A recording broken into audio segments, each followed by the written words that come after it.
Right now, this is Broadway and 12th, bright steps away from where it happened. I've got a couple of things to show you right off the start.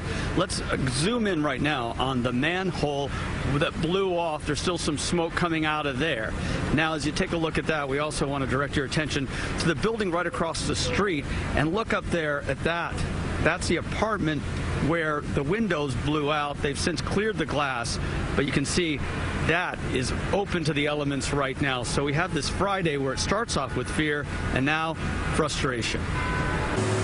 A series of jolts for this neighborhood where some said it was like thunder, only much stronger. Power enough to shake and shatter glass in at least 3 buildings came from multiple explosions underground. Flames shot out of this and another manhole along Broadway closest to East 12th Street, near where Tony Kakaj lives. It woke me up and it shook the ground. It happened before 6:30 in the morning, which meant this famed New York City bookstore, The Strand, was not open. Store windows are shattered.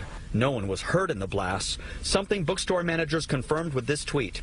Hi Strand fam, thanks for checking on us this morning. The Strand and books are safe. We are currently closed. Stay tuned for updates. Some second-floor apartment windows cracked, and the several businesses that were evacuated included Broadway kitchens and baths, where employee Jeff Chinman was getting ready to open up shop for the day. We ran out, and there was flames underneath that fire truck there. Con Edison says this may have been caused by rain sending leftover salt from recent snowstorms underground to make contact with lines and spark. Once the danger dissolved, headaches remained. Fixing glass, and for drivers, the lingering roadblocks slowed them down. I have seen that light change 7 times, right?